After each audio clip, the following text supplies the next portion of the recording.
Здраво и добро дојдовте во ова видео каде што ќе говорам за бактериски инфекции.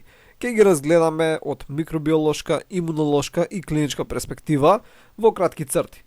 Имунолошката перспектива главно ја знаете, бидејќи е на некој си начин повторување на се што сме спомнале до сега. Но сепак, повторувањето нели е мајка на знаењето, така што убаво е да се повторува, а и сигурно ќе научите нешто ново. Океј, што се бактерии? Бактерии се живи организми кои што имаат прокариотски тип на клетка. Сега, прокариотските клетки најчесто се многу помали од еукариотските, но сепак има некои исклучоци. Така, значи, бактериите имаат најразлични форми и големини. Може да бидат бацили, така како малци издолжени, може да бидат кокални, како топчиња. Може да бидат изградени како синџиро топчиња и така натаму и така натаму. Значи, има најразлични форми на бактерии. Ова овде е општата структура на дадена бактерија. Од надвор, бактериите можат да бидат обвиткани со капсула. Капсулата е главно изградена од шекери и не сите бактерии имаат капсули. Дури може одреден вид на бактерија така да има повеќе соеви, каде што некој сој ќе има капсула, а некој сој ќе нема. Иако се истиот вид на бактерија. Во ред, така што дали дадена бактерија ќе има капсула не зависи секогаш кој вид на бактерија е, него зависи и сојот на бактеријата. И капсулата најчесто ги прави дадените бактерии поотпорни на имуниот систем. Во ред, така што ги прави попатогени, може да се рече. Друга работа која е битна за бактерии е дека нивниот генетски материјал не е спакуван во јадро, така вие се прокариоти, него се наоѓа едноставно слободен во цитоплазмата на бактеријата. Освен основниот генетски материјал, имаме и екстрахромозомски нуклеински киселини. Овие главно служат за отпорност кон антибиотици или некои други резистентности кои може да се пренесуваат од бактерија на бактерија. Нормално да имаме некои протеини кои се наоѓаат во цитоплазмата, кои имаат најразлични функции. Имаме фимбри или пили. Ова го немаат сите бактерии, значи некои бактерии ги имаат, некои не.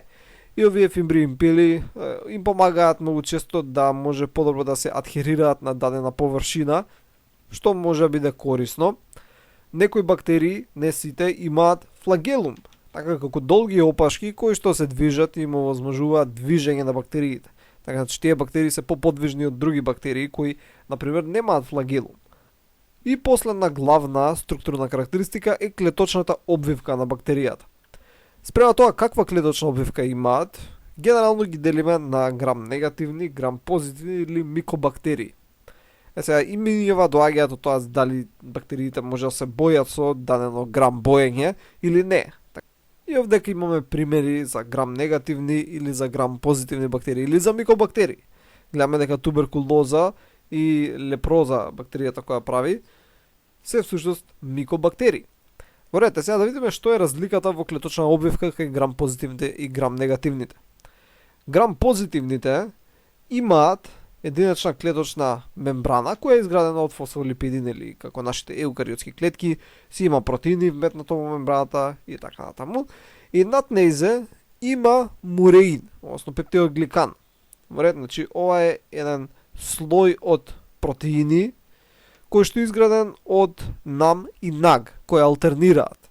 Значи тоа се кратенки за N-ацетилмураминска киселина и N-ацетилглукозамин. Значи тоа се пептиди кои што се испреплетуваат едни со други и даваат една ригидност на клеточната обвивка на бактеријата, бидејќи сепак внатрешниот притисок на бактеријата е прилично голем и треба да клеточниот зид да е доста цврст. Друго, имаат некои дополнителни шекери и други протеини прикачено, така кои имаат на различни функции, не интересира кои се. Но, тоа што се разликува помеѓу грам позитивните и негативните е да кај грам негативните имаме уште една клеточна мембрана.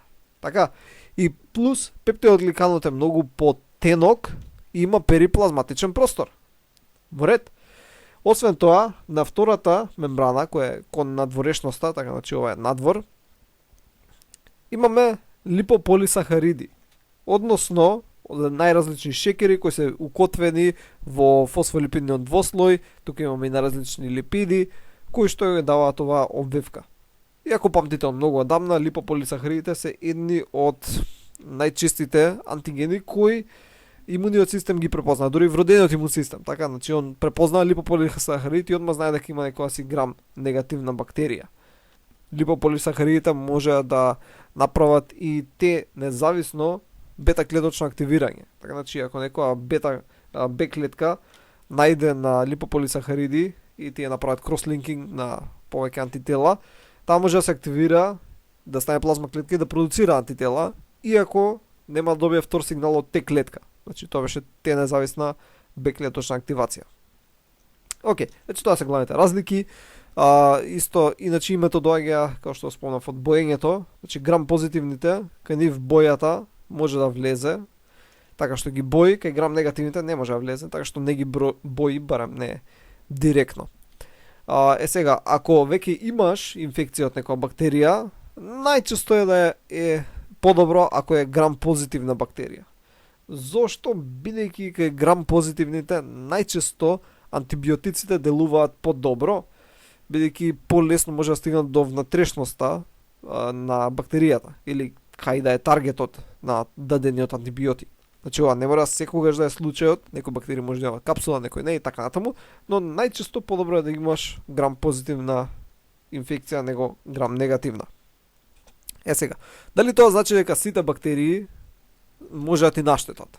Не, апсолутно не. Овде имам бележено едно множество со сина боја, кој што ги представува сите бактерии кои постојат на планетава. И најголем дел од тие бактерии, да речеме 99,999%, не ти можат ништо. Значи нема да добиеш никаква болест од најголем дел од бактериите на планетава.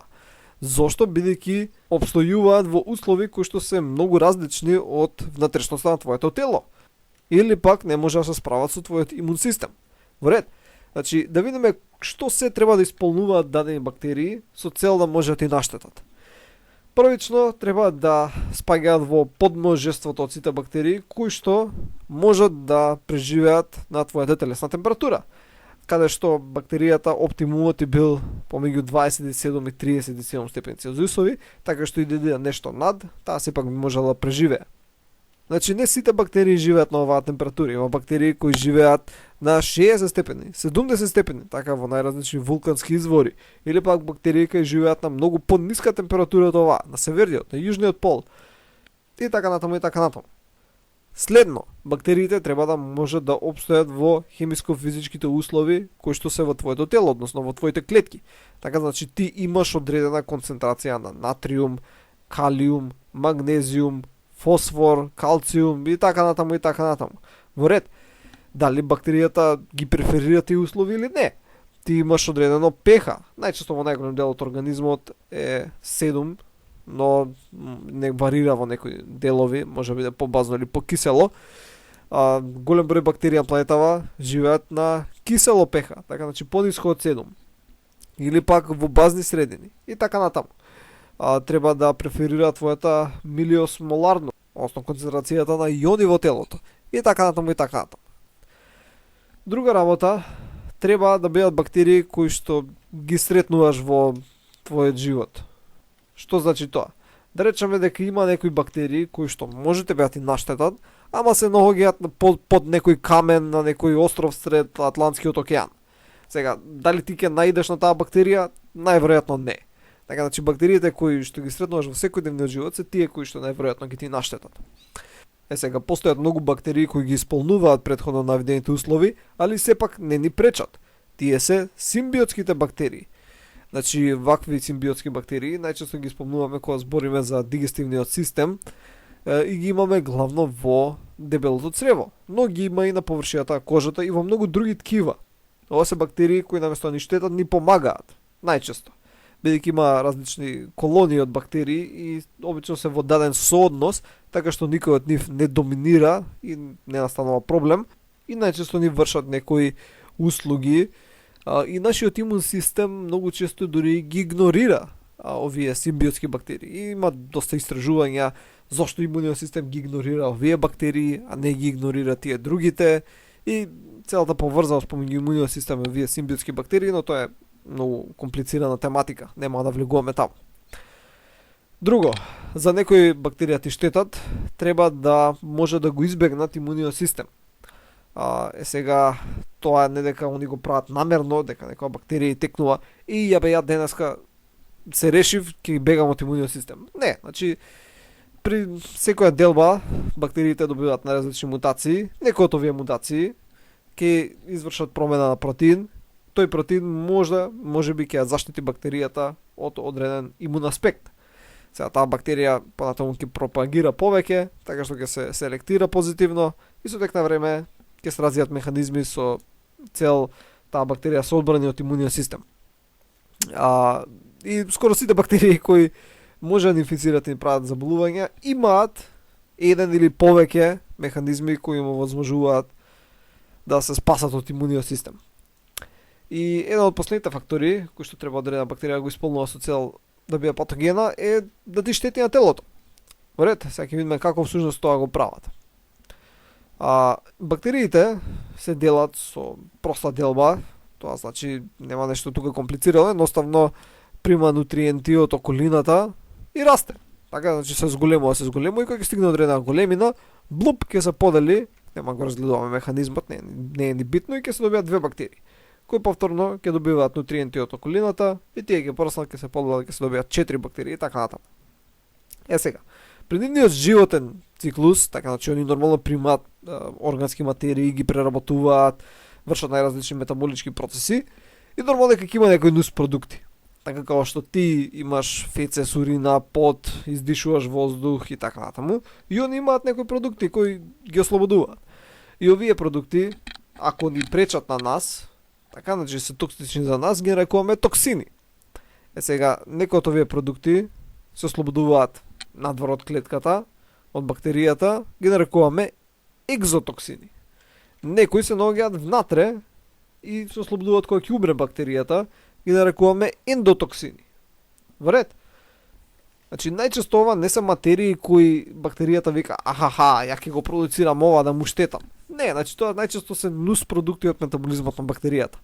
Не секогаш, значи некогаш стварно некои се наменети со цел да извршат некаква функција, но најчесто се нус продукти. И овде сега ќе видам некои примери.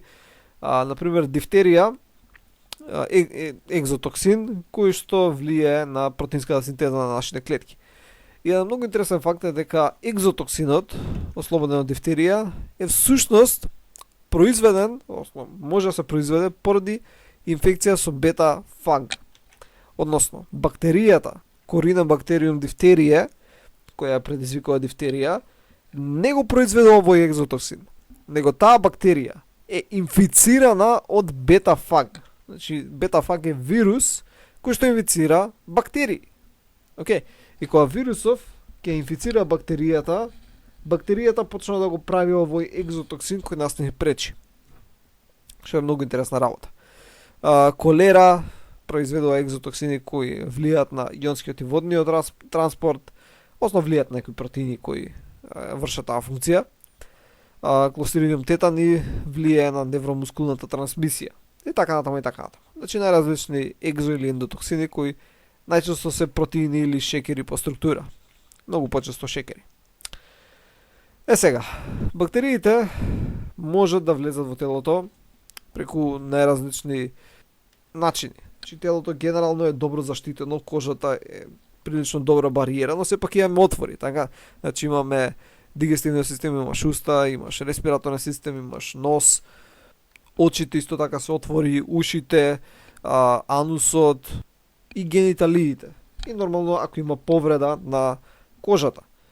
Иако некои бактерии можат да доспеат и преку кожата или пак да предизвикаат инфекции на кожата, односно ако има контакт кожа на кожа. Сега, сите овие бактерии кои може да ни наштетат се наоѓаат исто така, на различни места, така може да се наоѓаат во водата, може да се наоѓаат во таолети, на почва многу се наоѓаат, така што ако си изгребаш и имаш контакт со контаминирана почва од некоја бактерија, може да се развие инфекција. Се наоѓаат на храна, на многу животни исто така носат најразлични бактерии. Ако се пренесуваат преку животно, тие се зоонози, може да се пренесуваат преку инсекти и така натаму и така натаму. Во ред?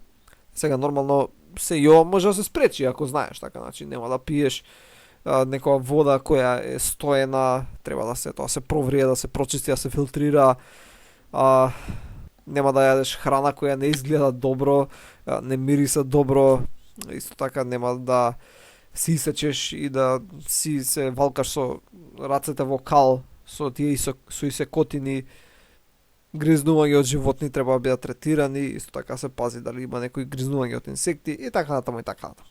Океј, значи ова се генерално работи кои се познати и ова се работи генерално од микробиологија. Ајде сега да видиме што има да каже имуниот систем во врска со ова. Првично, бактериите треба да се пробијат низ анатомските бариери кои ги има телото. За ова имам направено посебно видео. И соодветна бактерија треба да се пробие низ соодветна анатомска бариера. Што мислам со тоа? Да речеме дека имаме бактерија која прави инфекција на гастроинтестиналниот тракт. Ако таа бактерија ја вдишеш во мали водени капки, така што заврши во белите дробови, најверојатно нема да направи инфекција, така бидејќи белите дробови не се соодветни за таа бактерија. Додека ако ја изедеш бактеријата со храна, во тој случај ќе предизвика инфекција. Слично и со многу други бактерии, така ако има некоја бактерија која прави инфекција на кожа и ти ја ингестираш преку дигестивен тракт, најверојатно нема да направи инфекција на кожа. Него треба да внесеш преку некоја грбаница кожата или директен контакт кожа со кожа и слично. Или, например, ако има некоја бактерија која прави уринарна инфекција и таа бактерија дојде во контакт со твоите очи, најверојатно нема да добиеш уринарна инфекција. Сега тоа не значи дека дадена бактерија не може да преживее во повеќе средини. Има бактерии кои можеби предизвикуваат инфекција на мозочните обвивки, истовремено може да предизвикаат инфекција на респираторниот систем, зависно кај ќе се најде. Односно има бактерии кои се специфични само за дадено ткиво или има бактерии кои што се специфични за неколку ткива. Следно нешто што е битно е количина на инокулум, така колку бактерии ќе внесеш. Ти ако внесеш една патогена бактерија, таа најверојатно нема да предизвика инфекција. Имуниот систем одма ќе ја елиминира. Во ред, така што треба одредена количина на бактерии да внесеш со цел да има успешна инфекција. Нормално тоа зависи од имуниот систем на индивидуата и од некои други фактори, но сепак мора да има некаков минимум.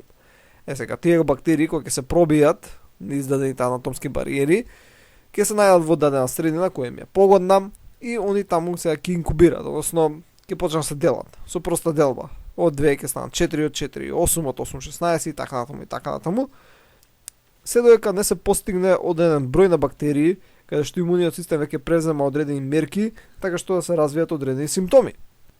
И овој период од влегување на патогенот организам до развивање на дадени симптоми се нарекува период на инкубација. И за различни бактерии е различно, нормално зависи од стартниот инокулум и од имуниот систем на домакинот, но може да трае од 1 ден, 2 дена, 3 дена, некогаш недела дена или месец. Зависно од бактеријата. Друга работа која исто така е битна е дека некои бактерии најпогодна средина им е екстрацелуларната, на некои бактерии погодна средина им е интрацелуларната, така што ги делиме на интрацелуларни бактерии и екстрацелуларни. Вред, мислам дека името е само објаснливо. Но без разлика дали се екстра или интрацелуларни бактерии, нашиот имун систем почнува со работа уште од старт. Така, значи, првично викаме дека започнува со работа вродениот имун систем, па после адаптивниот, но всушност адаптивниот стартува од ден 1, само што му треба барем недела дена да земе замав.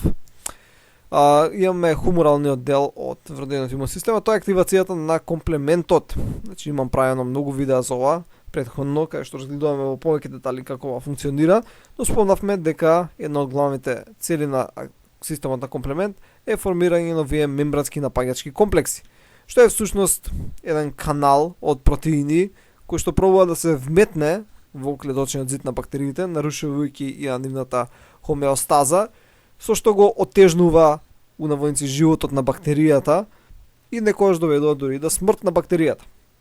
Вред? Сега имавме нормално класичен пат на активација, алтернативен, лектински, но за тоа говорам повеќе во некои претходни видеа.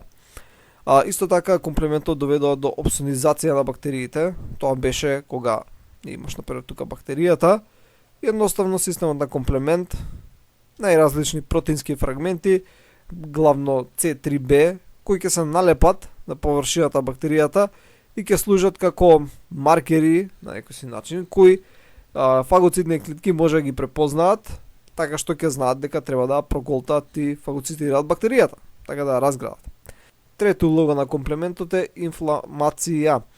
Као што спомнавме во тие претходни видеа, се ослободуваат C3A и C5A фрагменти кои што служат како анафилотоксини, кои предизвикуваат инфламација, а со тоа се зголемува пермеабилност на крвните садови, имаме вазодилатација, имаме хематаксија, понатаму доаѓаат повеќе имуни клетки на местото каде што има проблем, со цел да се реши проблемот. Во ред? Тоа е главната идеја позади системот на комплемент. Значи, низа на протеини кои што реагираат каскадно и завршуваат голем број работи. Потоа ги имаме клетките на вродениот имун систем и они главно тука служат за да ги фагоцитираат бактериите. Сега, полесно е да се фагоцитираат бактерии ако се опсонизирани, као што спомнавме претходно. Системот на комплемент може да служи за опсонизација, ги маркира бактериите. Но бактериите може да бидат опсонизирани од страна на антитела. Од кога се опсонизирани, тие ќе бидат препознаени од фагоцитирачки клетки преку ФЦ рецептор. ФЦ рецепторот препознаеше ФЦ регионот од антителото, така да антителото имаше ФЦ и ФАБ регион. Така да имаме ФЦ рецептор кој препознава ФЦ регионот од антителото и така ќе знае да разгради бактеријата. C3B рецептор, тоа е кога бактеријата е опсонизирана од систем на комплемент. Што прават друго клетките на вродениот имун систем освен фагоцитирање? Дегранулација. Значи гранулоцитите, базофили, еозинофили, неутрофили, дегранулираат, ослободуваат цела плејада на биолошко активни материи, кои што го тежнуваат животот на бактериите. Сега, оваа дегранулација често го штетува и околното ткиво, така што имуниот систем нормално влие негативно врз здравите клетки, многу често. Имаме цитокинско сигнализирање, сите имуни клетки, па и не имуни клетки, така и други клетки во телото, ослободуваат цитокини. Цитокините служат за сигнализирање помеѓу наразлични видови клетки, така што се менува експресија на гени и се менува клеточната активност. Имаме инфламација, добро, со цитокинско сигнализирање исто така се доведува до инфламација. При инфламација имаме ослободување на acute phase proteins, протеини на акутна фаза, кои што се ослободуваат главно од црниот дроб и имаат најразлични протективни улоги. Например, се зголемува продукцијата на коагулациони фактори. И од имуна перспектива, зошто се прави тоа? Надежта е дека ако повеќе коагулира крвта, некои бактерии ќе бидат заоробени во коагулуми и правејќи ги на некој начин нефункционални. Но колку е тоа вистина не сме баш сигурни. Следно ги имаме овие ELCs, односно Innate Lymphocyte Cells. И овие клетки се релативно ново откриени, ако читате литература постара од 2015, најверојатно нема да ги сретнете. И ова се лимфоидни клетки на вродениот имун систем, кои немаат нешто многу директна улога во одстранување на бактерии, али служат во цитокинско сигнализирање, така што помагаат на некој си начин. Последно од вродениот имун систем од клеточната фракција е апоптоза посредувана од НК клетки. Сега ги речете, зошто е ова битно? НК клетките не може да ги натераат бактериите да се самоубијат? Да, точно, но као што спомнав претходно, некои бактериски инфекции се интрацелуларни. Односно бактериите се внатре во клетките, така што НК клетката ќе ги каже на оваа бактерија да се самоубие. При тоа, убивајќи ги и бактериите внатре во клетката. И затоа НК клетки се битни како почеток на одбраната против бактериска инфекција. Адаптивниот одговор кој што зема замав после една недела се состои главно од антитела, кои што се продуцирани од страна на Б клетките, кои што се диференцирани во плазма клетки и првично започнуваме со IgM антитела кои што имаат висок авидитет, али низок афинитет, бидејќи не се доволно созреани, овие се пентамерни антитела. И овие антитела се налепуваат на бактериите со некоја си по-генерална специфичност, не се толку специфични, и на два начина може да помогнат во одстранување на бактериските инфекции. Едно е преку неутрализација, односно ако слепат многу бактерии заедно, ги направат како една мрежа, бактериите не може да функционираат така, ако сите се исполепени и нефункционални. Друг начин кој може да помогнете преку опсонизација. Така значи ќе ги налепат, ФЦ креевите штрчат кон надвор, фагоцитни клетки поминуваат со ФЦ рецептори, се прикачуваат, ги фагоцитираат бактериите. Друго нешто што е дел од адаптивниот одговор, исто како и од вродениот, е цитокинско сигнализирање. Само што од страна на Б и Т клетките се ослободуваат некои други цитокини кои претходно не се ослободуваа и главно служат за регулација на адаптивниот имунен одговор. Имаме инфламација, ова повторно го сретнуваме, исто и претходно во вродениот имун систем имавме инфламација, едноставно, како што спомнав претходно, имаме зголема пермеабилност на крвни садови, вазодилатација, хемосигнализирање, така што имуните клетки знаат каде да стигнат, да може да ги поминат крвните ѕидови, со цел да се реши проблемот што побрзо. CTLs, значи цитотоксични Т лимфоцити, односно овие нели се диференцирани CD8 позитивни Т клетки, кои што главно служат за да тераат клетки во апоптоза, слично како и НК клетките. И зошто се битни CTLs? За отстранување на интрацелуларни инфекции. Во ред. Значи ова беше главно повторување од многу работи кои сме ги збореле во многу претходни видеа. Сега само на кратко ги разгледав. Сега нормално имаме и некои негативни ефекти кои што се како резултат на имуниот одговор кон бактериската инфекција. Сега ќе спомнеме некои негативни ефекти кои може да ги имаме од имуниот одговор кон бактериската инфекција. Прво се ROS. Сега ROS стои за Radical Oxygen Species, што се всушност слободни радикали. Сигурно се слушнале за слободни радикали, треба да пиеш многу антиоксиданси, бла бла бла. Иако кај луѓе не помага, односно нема студии кои да кажуваат дека помага земање на супер дози од антиоксиданси. Како и да е, знаеме дека слободните радикали се штетни, бидејќи нели имаат несврзан електронски пар, така што пробуваат да врзат некои атоми, со тоа нарушувајќи го интегритетот од некои други молекули и правејќи проблеми. Сега овие слободни радикали во овој контекст се појавуваат главно поради целата војна у наводници што се води, но исто така некои имуни клетки ги користат слободните радикали намерно со цел да ги оштетат патогените организми. Да, тие ќе те оштетат и тебе, но ќе го оштетат и натрапникот. Во ред. Следно е ензимско ткивно оштетување. Голем број од имуните клетки знаат да ослободат на различни ензими во околната средина со цел да го уништат натрапникот, во овој случај бактеријата. Тоа може да бидат некои протеази. Сега протеазите да ќе ги оштетат бактериите, но исто така ќе го оштетат и околното ткиво. Во ред. Друго е цитокинска бура. Сега може да за ова сте слушнале кога почна ковидов, едноставно правеа нешто во Жан Митрев, почнемски да предвидат цитокинска бура и така натаму, а тоа е кога имуниот систем начинува пробува да се комуницира, различни имуни клетки помеѓу себе комуницираат со цитокини, но некогаш тоа може да забега.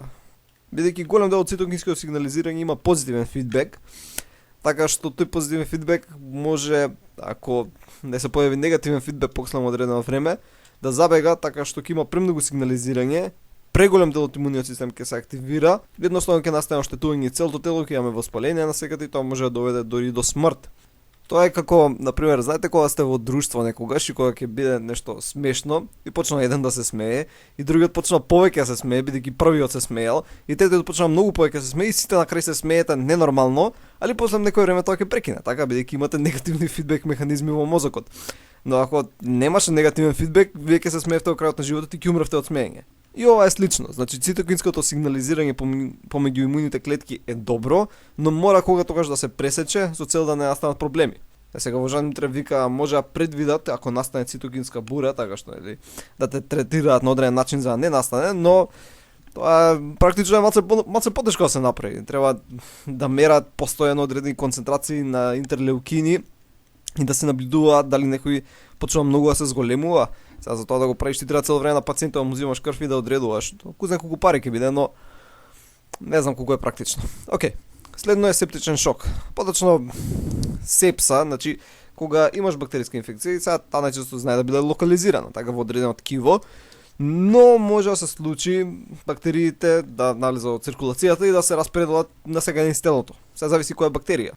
Некои бактерии може да преживеат во најразлични средини, односно во најразлични делови од телото, и од некој завршат од циркулацијата, ќе бидат насекаде.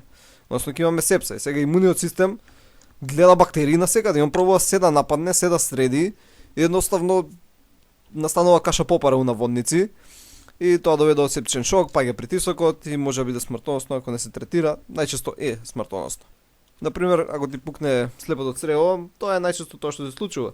Слепото црево знаеме дека има, барем денеска сметаме дека има позитивни бактерии кои го обновуваат микробиомот после, не знам, примање антибиотици и слично.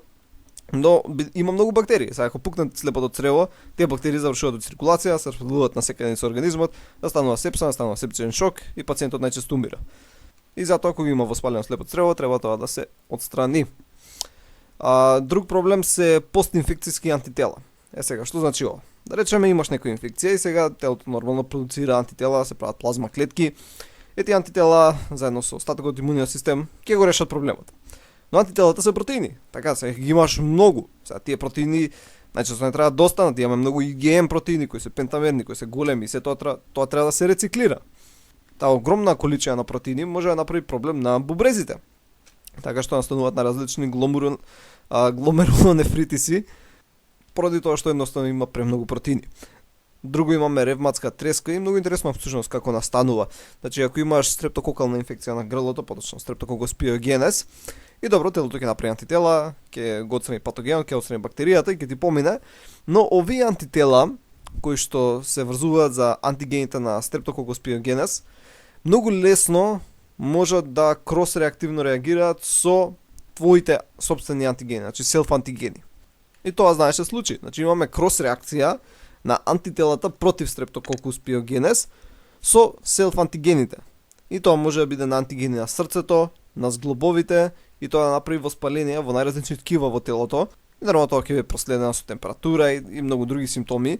И изгледа како да има некое заболување, али всушност тоа е производ на претходно заболување. Односно антителата кои се продуцирале за отстранување стрептококалната инфекција, сега те напаѓаат тебе. Во ред? Друго, негативни ефекти може да имаме кога имуниот систем се соочува со супер антигени. Значи некои бактерии имаат супер антигени. Сега, што се тоа супер антигени? За ова имаме зборено некоја си претходно видео, не знам која беше. Едноставно тоа се антигени кои што може да активираат многу различни Т клетки. Во ред? Сега ќе речеш, добро де, што има тоа врска? Епа, најчесто кон одреден антиген треба да се активира одредена Т и одредена Б клетка. Во ред?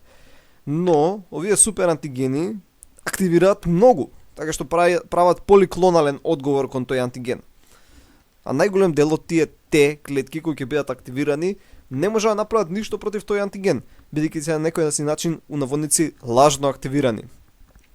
И овие сите активирани Т и Б клетки кои се у наводници лажно активирани, понатаму ќе прават проблеми, бидејќи они не се соодветни за го напаѓаат тој патоген, иако се активирани.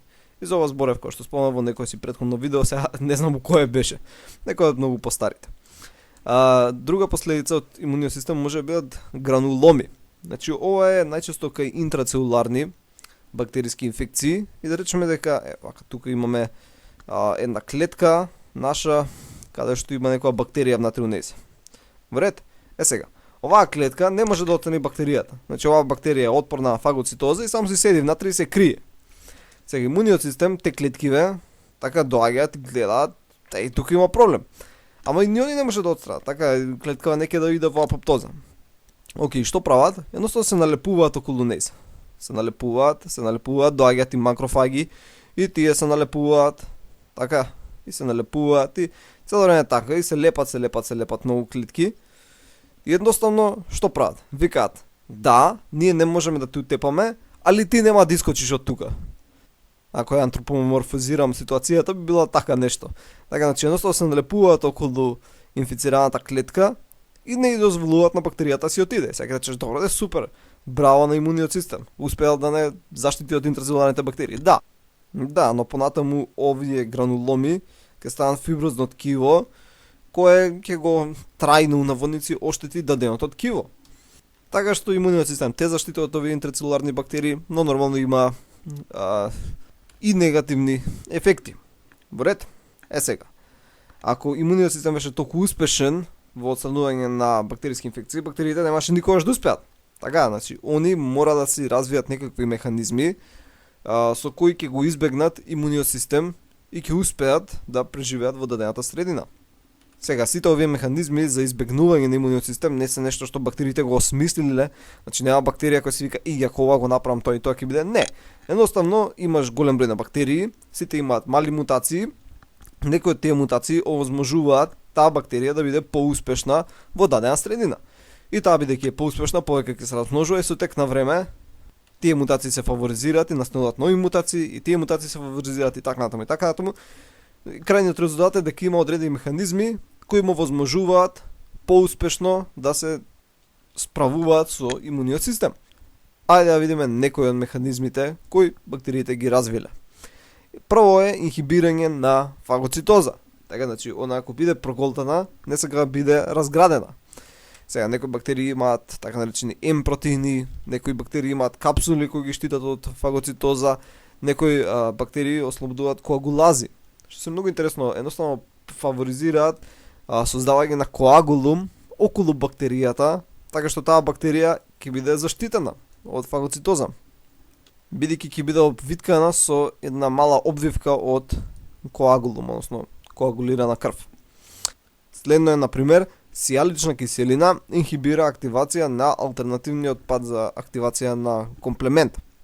Сега, кога зборев за комплементот, спомнав и други механизми кои бактериите ги поседуваат, но таа е генералната идеја. Значи има некој молекула на површината на бактеријата која спречува дали одредени протеини од комплементот да се залепат на бактеријата, така што нема како да биде таргетирана со мембрански напаѓачки комплекси, или воопшто спречуваат активација на целата каскада на комплементот. Трет механизам е антигенска варијабилност. И ова е многу интересно. Постојат многу начини на кои може да се постигне, но два најинтересни се генетско рекомбинирање на пилин. Сега спомнав на почеток дека бактериите, некои бактерии имаат пили на површината. Океј, значи ова се фимбри или пили. Сега овие се направени од протеини. И како што гледате се наоѓаат на површината бактеријата. Така што нормално имуниот систем дека ќе направи антитела против овие пили. Така, многу е очигледно. Епа, бактеријата може да ги рекомбинира гените кои што ги прават протеините, кои што ги прават овие пили. Така што постојано пилите да имаат различни антигенски детерминанти. Така што антителата кои ќе се направат за одредена пила, така после некои генерации таа пила веќе ќе биде различна. Антителото нема да функционира за таа пила. Во ред. И тоа е еден интересен начин преку генетско реаранжирање да може да се сменат епитопите за антителата и со тоа да се заштити од антителата. Друг начин е гликозидази.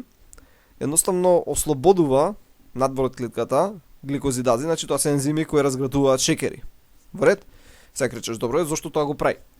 Епа, бактеријата по површината има најразлични шекери. Во ред? Имуниот систем нормално дека ќе ги таргетира и овие шекери, односно ќе учествуваат во препознавањето.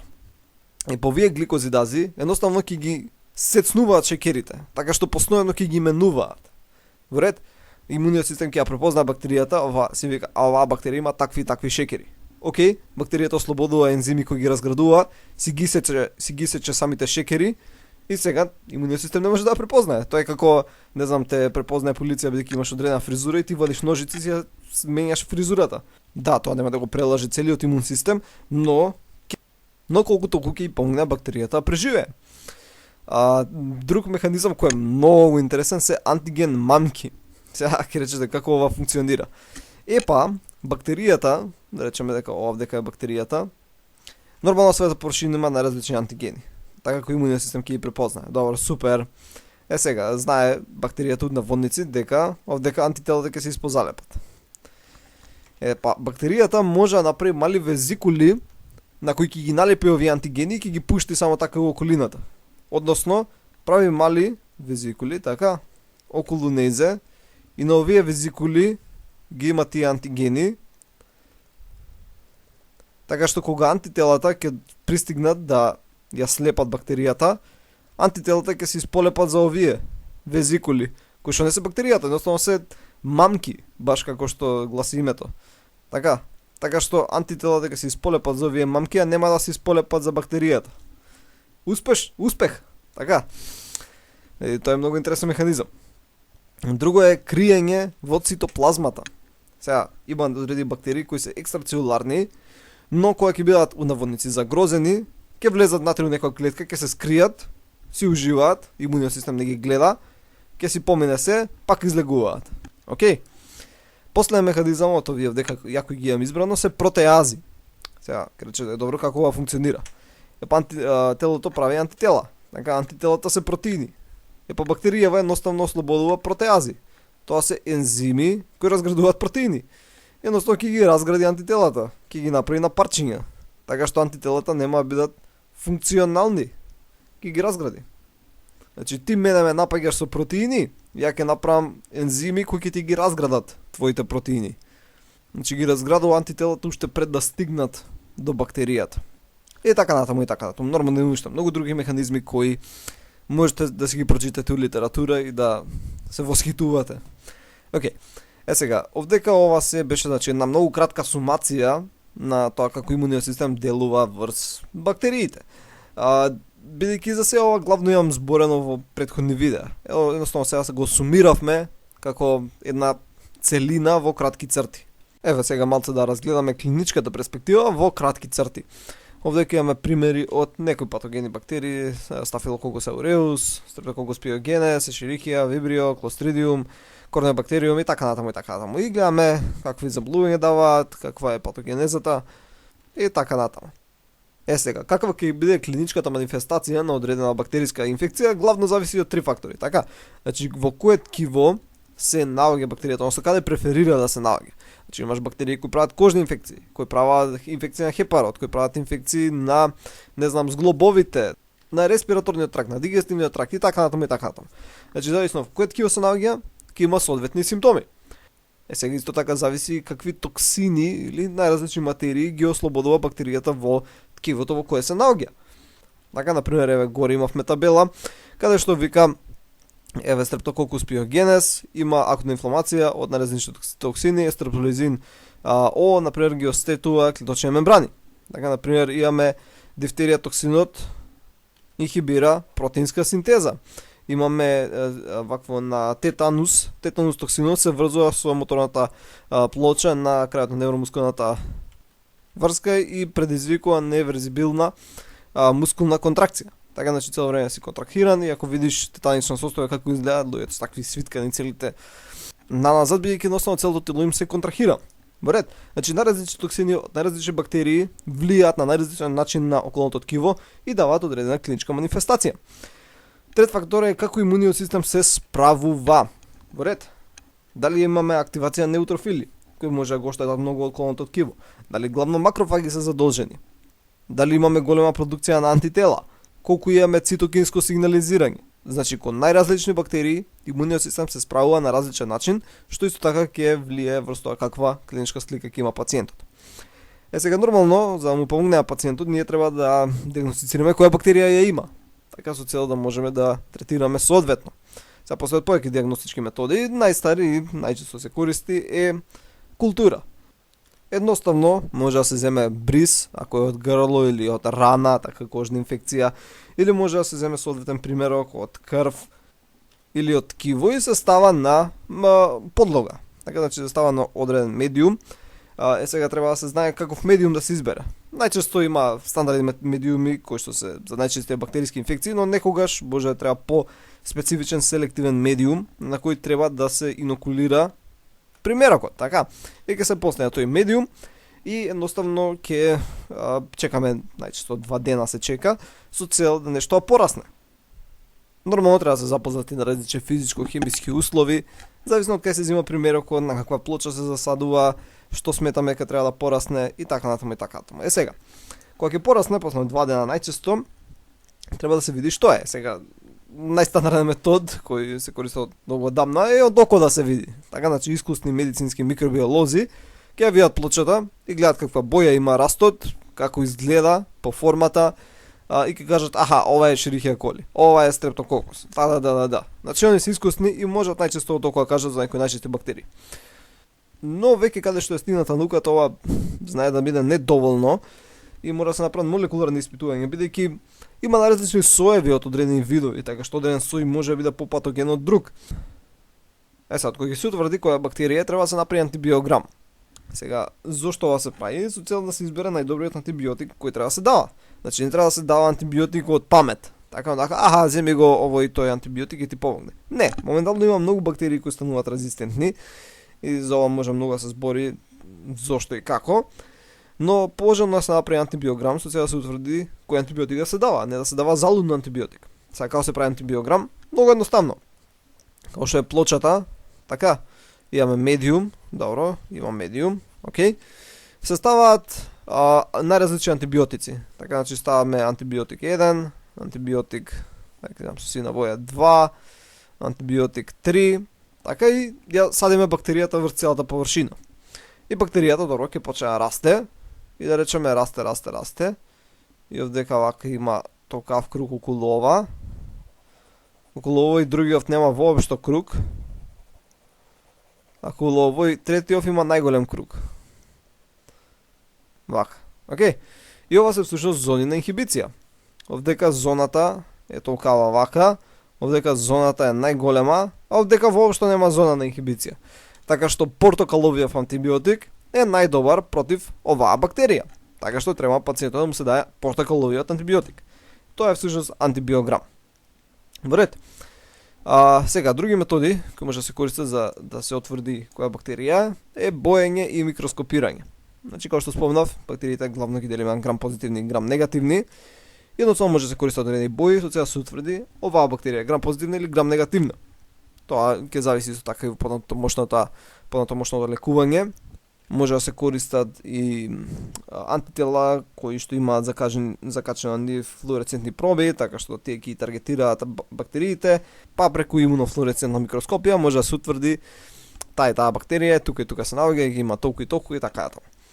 Имаме серолошки тестови кои што доста се употребуваат, а ова е преку детекција на антитела против дадена бактерија или антигени од бактеријата. Например, многу често го прават за хеликобактер, така пилори, и сега да знаат дали имаат хеликобактер. Едноставно прават хеликобактер пилори IgA антитела. Значи тоа се антитела кои што ги имаме во почетокот, екот на инфекција со хеликобактер пилори. И најчесто знаеме телото против кои антигени од бактеријата прави антитела и ги бараме тие антитела дали ги има у телото. Или пак дали има прележано инфекција од хеликобактер пилори, се прават IgG антитела. Така, и може да се утврди преку антителата пациентот дали пациентот имал таа и таа бактерија или ја има таа и таа бактерија. Но исто така може да се прави со утврдување дали има одредени антигени во телото. Едноставно ние имаме спремни купени антитела, изјаваме примерот од крв од пациентот, аплицираме антителата кои што ни се купени за одреден антиген и гледаме дали го има тој антиген. Ако го има, викаме, ова е таа и таа бактерија. Нормално за ова може многу повеќе се збори, имам зборено во видеото за Елиса и така натаму. Имаме молекуларна детекција која моментално се прави за COVID, за SARS-CoV-2 вирусот, но може да се прави за што било. Едноставно треба да имаш праймери за бактеријата која мислиш дека ја има. Така, значи сега ти можеш да земеш примерот од пациентот и да ставиш различни праймери кои што соодветствуваат на најразлични бактерии и извршиш амплификација и ќе видиш што се амплифицирало и спрема тоа ќе знаеш која бактерија има. И ова е најточно, но најчесто треба да имаш спремно многу различни праймери купено и сите ги тестираш, што е многу напрактично, многу пари се трошат на тоа. Но е најточно. Така што најчесто у пракса се прави заседување во култура. Едноставно се сади и се гледа што е. Така не мора да тестираш со многу работи. Во ред, сега, од кој ќе знаеме кој е натрапникот, кој е патогениот организам, што е чарето. Сега, како што викаат, најдобро е да се спречи, а не да се лечи. Така што имаме вакцини. Во вакцините имаме најчесто антиген од бактеријата и стајни адјуванси со цел антигенот доста малце полого. Се става, имуниот систем го гледа антигенот, прави антитела против тој антиген, така што ако најдеш на таа бактерија, најчесто ќе бидеш у наводници имун. Друг начин со кој може да се заштитиме е здрав живот. Здрав живот влијае прилично доста врз тоа како ќе функционира имуниот систем и колку лесно ќе се справува со најразлични патогени организми. Сега за здрав живот што подразбира тоа? Едноставно да спиете доволно, да се храните правилно, сите знаеме што е правилно хранење, ја не морам да ви објаснувам, минерали, витамини, овоше зеленчук, малце месо и едноставно и физичка активност. Физичка активност значи не вие па ја идам до работа и назад, да, окей, тоа супер, но плюс нешто да го зголеми малце пулсот. Значи поголема циркулација на крвта да има. И тоа е генерално најдобриот начин да си го подигнете имуниот систем. Значи физичка активност, здрава исхрана и доволно сон. А не со оние имунобустери кои се продаваат на пазарот, кои што се 300 тракатанци.